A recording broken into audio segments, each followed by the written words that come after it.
Hi hello friends, welcome back to media talks. நான் உங்கள் மௌனிகா. இன்றைக்கி எபிசோட்ஸில் முக்கியமான விஷயங்கள்லாம் பார்த்திங்கன்னா, நம்ம விஜய் காவேரி கிட்டே பேசின விஷயங்கள் அதுக்கு ப்ரிவியூலேயே நம்ம பார்த்துருப்போம். ஸோ காவேரி கிட்ட பார்த்திங்கன்னா, நீ எப்படியோ நானா உங்கள் அம்மாவா அப்படிங்கிற மாதிரி செக் வச்சா நீ கண்டிப்பாக உங்கள் அம்மா பேக்க பேசுகிறதாண்டி அப்படிங்கிற மாதிரிலாம் சொல்லுவாங்க. நிறைய விஷயங்கள் பேசியிருப்பாங்க. இப்போ காவேரி சொல்கிறது என்ன அப்படின்னா, நீங்கள் இப்போ சமாதானப்படுத்த வேண்டியதோ, இப்போ நீங்கள் பேச வேண்டியதோ என்கிட்ட கிடையாது, இப்போ வெண்ணிலா கிட்டே பேசி புரிய வைங்க, அதுதான் முக்கியம், நீங்கள் தான் அதை பண்ணணும் அப்படிங்கிற மாதிரி சொல்லிகிட்டு இருக்காங்க. இதில் வெண்ணிலா கிட்டே விஜய் பேசினா ஆக்சுவலாக வெண்ணிலாவோட மைண்ட் செட் நல்லாவே புரியுது. அடமெண்ட்டாக இருந்துகிட்ருக்காங்க. அது காவேரிக்குமே நல்லா தெரியுது. அவ்வளோ கோபம் இங்கேயும் பேசியிருக்காங்க, வீட்லேயும் போய் பேசியிருக்காங்க. அப்புறம் எப்படிங்க விஜய் தனியாக போய் இதில் போராட முடியும்? ஸோ நான் நிற்கிறேங்க, நீங்கள் போங்க அப்படிங்கிற மாதிரி அந்த விஷயத்தை ஏன் சொல்ல மாட்டாங்கன்னு எனக்கு தெரியல. ஸோ இந்த இடத்துல அவங்க அம்மா ரொம்ப ஸ்ட்ராங்காக இருக்காங்க. என் பொண்ணுக்கு நீங்கள் டிவோர்ஸ் கொடுத்துருங்க, அதுக்கப்புறம் வெளியில் பேசினேன்னா யார் பேசினான்னா அப்படிங்கிற மாதிரி. விஜய் பார்க்கவே பாவமாக இருந்துச்சு இன்றைக்கி எபிசோடில். அவங்க மனசு உடஞ்சி தான் திரும்பி வருவார். ஸோ சாரி கேட்க போனவரை ஒரு மனுஷனாக கூட ட்ரீட் பண்ணல. அவங்க அவ்வளோ கேவலமாக பேசி அனுப்பிச்சிடுவாங்க. அதை பார்க்க ரொம்பவே கஷ்டமாக இருந்துச்சு.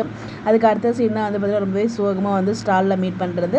அங்கே பேசியிருக்காங்க, நீ தான் பார்க்கலான்னு சொல்லியிருக்கியாமே அப்படிங்கும்போது காவேரிக்கு அந்த என்ன சொல்கிறதுனே பதில் தெரியல. பிகாஸ் அவங்க அப்படி தான் சொல்லியிருக்காங்க, வேண்டான்னு எதுவுமே சொல்ல, அதை பற்றி அப்புறம் பேசிக்கலாமா அப்படிங்கிற மாதிரி அவங்க அந்த வார்த்தை சொன்னதுனால தானே அவங்க அம்மா இப்போ அதை பிடிச்சி தொங்குறாங்க.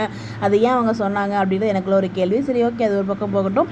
ஸோ இந்த இடத்துல இன்னுமே பார்த்தா நீங்கள் போய் தனியாக ஃபேஸ் பண்ணுங்கள், கண்டிப்பாக நான் உங்களுக்காக நான் நிற்கிறேன், இதை தான் சொல்லிகிட்டு இருக்காங்க. இது எங்கே போய் முடிய போகுதுன்னு தெரியல. இன்னொரு பக்கம் அப்பள பிஸ்னஸ் உயர்த்துறதுக்காக ஒரு பக்கம் போராடிட்டு இருக்காங்க. இதெல்லாம் ஒரு பக்கம் போகும்போது நம்ம எல்லாருமே எதிர்பார்த்த மாதிரி ஸ்டாலை கவர் பண்ணுறதுக்காக தான் மீடியா வர்றாங்க. அங்கே விஜய் காவேரி சேர்ந்துருக்கிறத பார்த்ததும் அவங்க மைக்கத்துக்கிட்டு வர்றாங்க.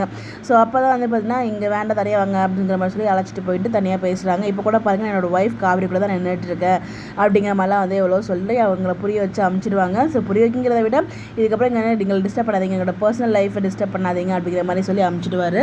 இதை காவேரி வீட்டில் இருக்கவங்க பார்த்தா என்ன நினைப்பாங்கன்னு தெரியல. விஜய் காவேரி சேர்ந்து ஒன்றா இருக்கிறத பார்த்தா நாங்கள் இப்போ எங்களுக்குள்ளே பிரச்சனை கிடையாது, வீட்டில் தான் பிரச்சனை அப்படிங்கிற மாதிரியும் விஜய் சொல்லியிருக்காரு. இதெல்லாம் வீட்டில் இருக்கவங்க பார்த்து என்ன நடக்க போகுதுன்னு தெரியல. ஃபைனலாக பார்த்தீங்கன்னா விஜய் செம்ம பவராக ராகினியை கொஷின் பண்ணிகிட்டு இருப்பாங்க. எனக்கு எதுவுமே தெரியாது அப்படிங்கிற மாதிரி எப்படி சமாளிச்சிடுவாங்க. இல்லை நம்ம இதெல்லாம் என்ன நம்ப முடியாது அப்படிங்கிற மாதிரி. அதாவது விஜய் செம்மையாக குரலை உயர்த்தும் போதுமே பக்கம் இவங்க பயப்படுற மாதிரி காமிப்பாங்க. இதில் நீ என்ன அசிங்கப்படுத்தினா காவேரி அசிங்கப்படுத்தினா எல்லாம் ஒன்று தான். நான் கூட வாழும்னு ஆசைப்படும் போது இந்த மாதிரிலாம் பண்ணால் ஹர்ட் ஆகுன்னு உங்களுக்கு தெரியாதா? இது எல்லாத்துக்கும் வர நீங்கள் எல்லாருமே இருக்கீங்க. அது மட்டும் இல்லை, மாமாவே எல்லாத்தையும் எங்ககிட்ட ஒத்துக்கிட்டார் அப்படின்னு சொல்லும்போது செம்ம ஷாக்காக இருப்பாங்க.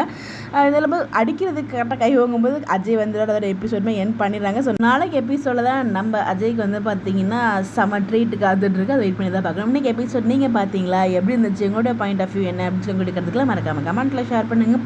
இந்த மாதிரி அப்படி தெரிஞ்சுக்கணும் நம்மளோட சேனலை ஃபாலோ பண்ணிக்கோங்க. Bye bye.